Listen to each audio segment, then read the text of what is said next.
Welcome to super power alliances bills talk show. जैसे कि आप सभी को पता है कि ये जो शो है इसमें हम अलग अलग बिजनेसमैन के साथ में मुलाकात करते हैं, आपके सामने आपके सवालों का जवाब देने की कोशिश करते हैं। आज हमारे साथ है अभिषेक अग्रवाल जी। नमस्ते सर। पहले तो मैं पूछना चाहूंगा कि कैसे लग रहा है यहाँ पे आके? काफ़ी अच्छा लग रहा है। मेरे को ये अपॉर्चुनिटी मिली एसपीए की तरफ से कि मैं आके यहाँ कुछ बता पाऊँ, लोगों को फाइनेंशियल प्लानिंग के बारे में अवेयर कर पाऊँ। किसी के कोई कंसर्न है जो मेरे थ्रू अगर रिजोल्व हो सके तो इसी में मेरी खुशी है। सो सबसे पहले हम जान लेंगे अभिषेक जी के तरफ से कि उनकी प्रोफाइल क्या है। सो अभिषेक जी, थोड़ा हमें आपके बारे में प्लीज़ बताइए ताकि हमारे जो दर्शक है उनको पता चले आपकी प्रोफाइल थोड़ी सी ब्रीफ में। जरूर मैं बता देता हूँ। मैं बेसिकली फाइनेंशियल सर्विसेज फील्ड से ही बिलोंग करता हूँ। बाय क्वालिफिकेशन चार्टर्ड अकाउंटेंट, और सर्विसेज सारी फाइनेंशियल सर्विसेज ही मैं प्रोवाइड करता हूँ। और मेनली मेरा आज फोकस रहेगा फाइनेंशियल प्लानिंग पे। जो भी कोई भी इंडिविजुअल है जो अपनी लाइफ में डे टू डे फंक्शनिंग के लिए जो मनी प्लान करता है तो वो कैसे कर सकता है, वो मेरा मेन फोकस रहेगा। तो उसमें जो भी तरह के investment, money in money out के मैटर्स है वो मैं बेसिकली फोकस करूँगा। कभी कभी ऐसे होता है कि कुछ इंसिडेंट होता है, कुछ घटना होती है, उसके बाद में हम एक पर्टिकुलर फील्ड चूज करते हैं। ऐसे क्या हुआ आपके लाइफ में कि आपने इस फील्ड को चुना, या ऐसा कुछ हुआ कि आपने इस फील्ड को चुनने के बदले फील्ड ने आपको चूज किया? What exactly happened, we would like to know. इसके दो रीजन थे। पहला रीजन कि बचपन से ही ये जो फाइनेंशियल मैटर्स होते थे या मनी के मैटर्स हो, स्कूल में स्टडी भी करते हैं तो उधर दिमाग ज़्यादा चलना। साइंस है, मैथ्स है, वहाँ पे नहीं चलना ज़्यादा दिमाग, मनी मैटर्स में ज़्यादा चलना।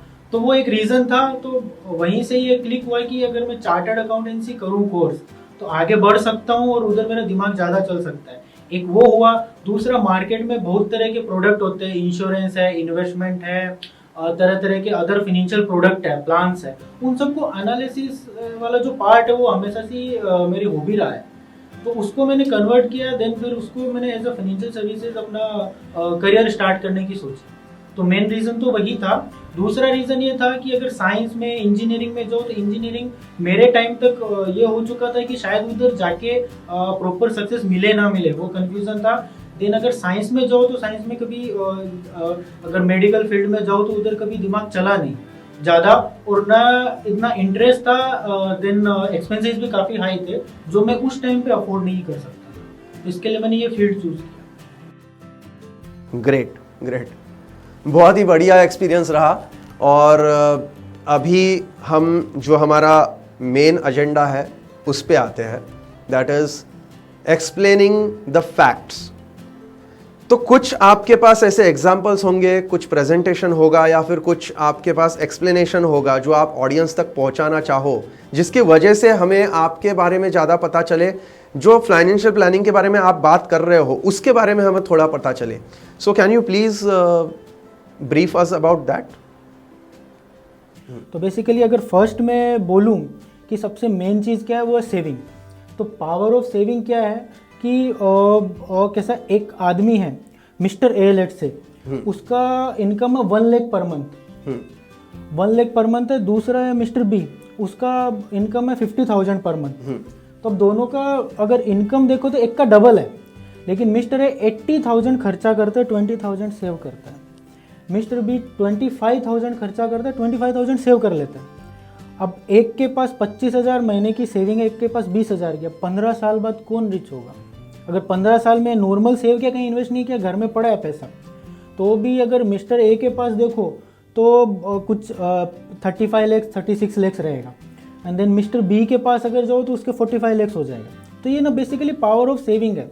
सेविंग मतलब ऐसा नहीं है आप अपनी ज़रूरतें ही किल करते रहो, जस्ट पैसे बचाने के चक्कर में कंजूस हो जाओ, लेकिन स्टिल सेविंग पे कॉन्सेंट्रेट करना चाहिए। जो ज़रूरत की चीज़ें नहीं है उनको नहीं खरीदना चाहिए। तो ये बेसिकली पावर ऑफ सेविंग है। दूसरा कॉन्सेप्ट आता है power of investing at right place. अब सेम है, mister A and mister B दोनों की इनकम भी सेम है, 1 लाख है। अभी खर्चा भी सेम है, 80,000 कर रहा है, अभी 20,000 बच गया। मिस्टर ए ने जाके एफडी बना दी। हम्म। एफडी बना दी, आज की अगर मैं रेट लूँ 5% के आसपास उसको रिटर्न मिला। मिस्टर बी को कुछ ऐसा अच्छा ऑप्शन मिला, कहीं पे म्यूचुअल फंड में, इक्विटी में, जैसे भी करके डाला, वो 10% लेट से अर्न कर रहा है। तो अगर 15 साल बाद देखें, मिस्टर ए के पास 5% के हिसाब से जो 20,000 पर मंथ वो इन्वेस्ट कर रहा है, उसके पास अराउंड 31 लाख होगा, लेकिन मिस्टर बी के पास 41 लाख होगा। तो ये just power of investing at right place है। अभी दूसरा राइट प्लेस में मैंने बोला ये 5% में इन्वेस्ट कर रहा है, 10% पे इन्वेस्ट कर रहा है, अब सभी 10% की तरफ भागेंगे कि हाँ हमको भी 10 करना है। तो भी उसमें क्या रहेगा, उसमें रॉन्ग डिसीजन होता है। एफडी में जैसे 5% मिल रहा है, इक्विटीज़ में डालो 15 भी मिलेगा, पैसा डबल भी होता है। अगर 15 का एग्जाम्पल लूँ, again mister A and mister B, mister A 20,000 per month FD में डालता है 5% पे, मिस्टर बी डाल रहा है 15% पे, इक्विटी में करीब करीब उसको रिटर्न आ रहा है, 20,000 डाल रहा है। 2 साल बाद देखो, एक के पास 5 लाख रुपए हो गए एफडीज़ में, दूसरे के पास हो गए 5,62,000 के करीब इक्विटीज़ में। तो बड़ा खुश कि मेरे इक्विटीज़ में डाला, मेरे को ज़्यादा फायदा, करीब करीब 60,000 मेरा एक्स्ट्रा पैसा हो गया। तीसरे ही साल मार्केट गिरा, कोविड आ गया, कुछ भी आया, कुछ भी रीज़न, अभी पिछले साल गिरा ऐसा गिरा, उसको 30% लॉस लग गया इक्विटीज़ में मिस्टर बी को। अब तीसरे साल के एंड में देखो तो मिस्टर ए के 5,31,000 हो गए, 5 लाख से बढ़ के 5% और बढ़ा, लेकिन मिस्टर बी के पास अराउंड 4 लाख, बिलो 4 लाख पैसा है। तो उसका डिसीजन रॉन्ग चला गया। अब क्या करें, अगेन नेक्स्ट अगर मैं एग्जांपल लूँ, mister A and mister B, mister A continue कर रहा है एफडी में, मिस्टर बी ने क्या किया, 30% डाल रहा है करीब करीब एफडी में, 70% इक्विटी में डाल रहा है। तो अभी देखें 3 साल बाद अगेन 20,000 डाल रहा है, 3 साल बाद मिस्टर ए के पास करीब करीब 17-18 लाख इकट्ठे हो जाएंगे। लेकिन मिस्टर बी के पास थोड़ा कम रहेगा, 16 लाख, बिलो 17 लाख रहेगा, लेकिन ऑलमोस्ट इक्वल चलेगा। लेकिन अगेन अगले साल इक्विटी गिरा तो उसको 30% लॉस लगेगा, जो 70% उसने इक्विटी में डाला उस पर, और एफडी वाले को कुछ लॉस नहीं लगेगा। लेकिन ये सब करके भी अगर 6th ईयर के एंड में आप देखोगे तो भी मिस्टर बी का फंड्स ज़्यादा रहेगा, वो 13 लाख क्रॉस कर चुका रहेगा, इधर ये 12 लाख पे रहेगा। तो ये बेसिकली रहता है कि अलोकेशन कैसे करें, इसको अलोकेशन बोलते हैं, कि कब कौन सा एसेट भागने वाला अपने को पता नहीं। तो सेफ्टी के लिए एफडी भी रखना चाहिए, थोड़ा इक्विटी में डाला, थोड़ा म्यूचुअल फंड में डाला, तो इस हिसाब से मैनेज करो कि कभी भी मार्केट गिरे तो किसी को हार्ट अटैक ना आए कि मेरा पूरा पैसा डूब जाए, ऐसा कभी नहीं होना चाहिए। वो है दूसरा, लॉन्ग टर्म के लिए इन्वेस्ट करना चाहिए। सो अब मेरा ये सवाल है, बहुत ही बढ़िया एक्सप्लेनेशन तो रहा। कभी कभी ऐसा होता है कि हमारे लाइफ में हमारे जो क्लाइंट्स होते हैं उनका कुछ एक्सपीरियंस हमें मिलता है, या फिर आप कुछ ऐसा सामने वाले के लिए प्लानिंग कर जाते हो जो उसको फ़ायदेमंद साबित होता है। सो ऐसा कुछ एग्जाम्पल किसी का है जो आप यहाँ पे शेयर करना चाहो? तो अभी जस्ट मैं एग्जाम्पल हूँ, एक पर्सन है मिस्टर है, वो 41 की एज का है, वो मेरे पास आया कि मेरा आज प्लानिंग कर दो मेरा रिटायरमेंट का, उसके पास 19 ईयर है। देन मिस्टर बी आया, वो 40 ईयर्स का ही है, उसके पास 20 ईयर है रिटायरमेंट को, 60 का रिटायरमेंट। अब एक पर्सन मिस्टर बी इन्वेस्ट करेगा 20 ईयर्स के लिए, मिस्टर ए इन्वेस्ट करेगा 19 ईयर्स के लिए, सेम 20,000। मिस्टर ए का जब वो रिटायर होगा आफ्टर 19 ईयर, उसके पास 19 ईयर्स ही है, तो उसके पास फंड रहेगा अराउंड 3 करोड़। लेकिन मिस्टर बी के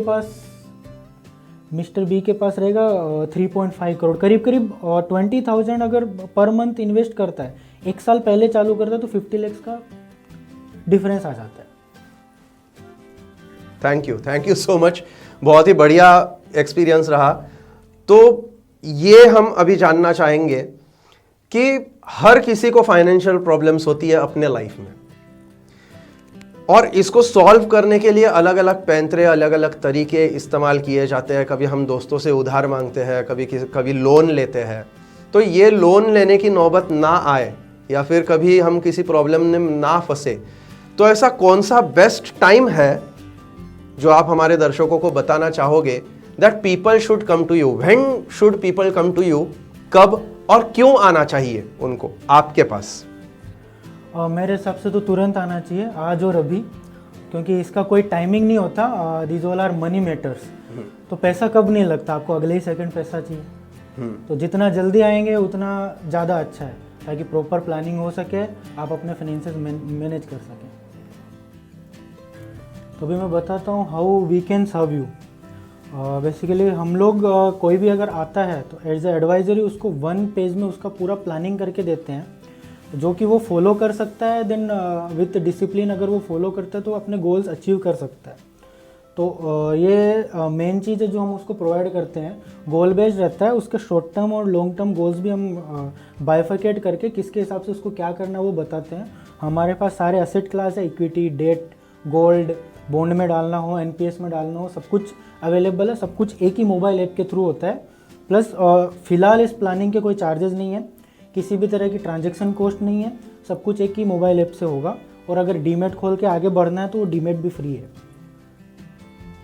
देन अगर मैं स्टेप बाय स्टेप बताऊँ शॉर्ट टर्म लॉन्ग टर्म हम कैसे आगे बढ़ते हैं, तो शॉर्ट टर्म सॉल्यूशन में बेसिकली डेट फंड और लिक्विड फंड आते हैं।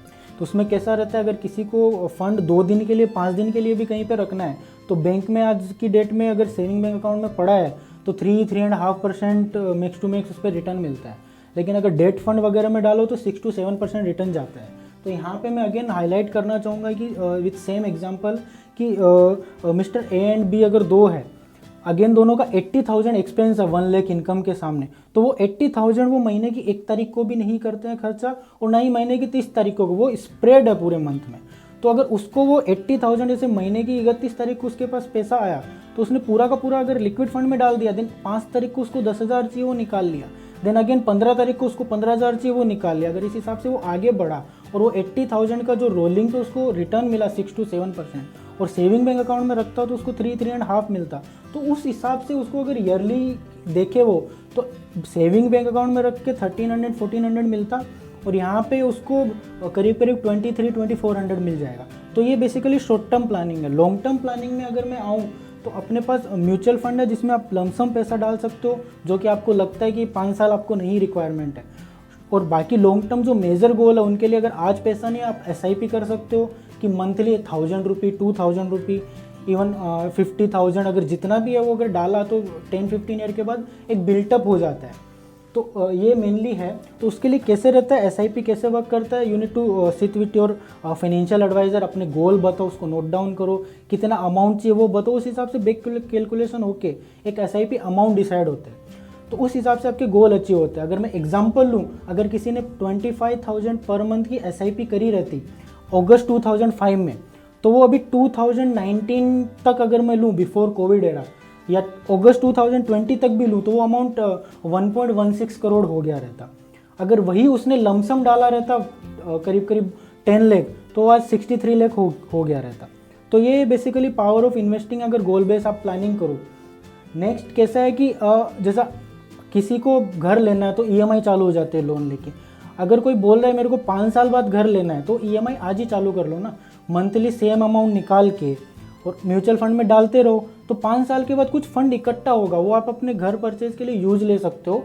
कम पड़ा उतना लोन होगा, EMI होगा। तो बेसिकली जनरली हम लोग क्या कहते हैं कि रिटायरमेंट के लिए 10,000 पर मंथ निकाल लो, मैरिज के लिए 10,000 निकाल लो, एजुकेशन के लिए 5,000, ऐसा छोटी छोटी EMI टाइप क्रिएट कर देते हैं जो कि आपके बैंक अकाउंट से कट के इन्वेस्ट होती है। तो वो आपके गोल के टाइम पे वो उतना अमाउंट इकट्ठा हो जाता है कि आप यूज कर सकते हो उसको।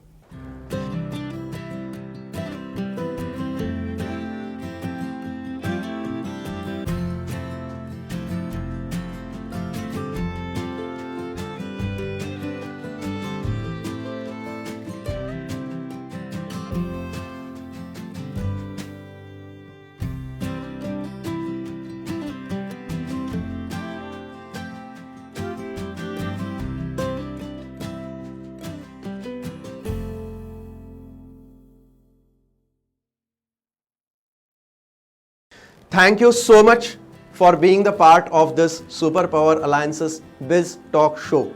So आपको मैं बता दूं सभी को हमारे साथ जुड़े रहिए। कई सारे और भी हमारे साथ बिजनेसमैन आने वाले हैं, जुड़ने वाले हैं और आपके सवाल आप तैयार रखिएगा। अगली बार हम और भी इसी तरीके से बहुत ही अच्छे किसी पर्सन को लेकर आएंगे। तो let us meet, see you soon. Thank you.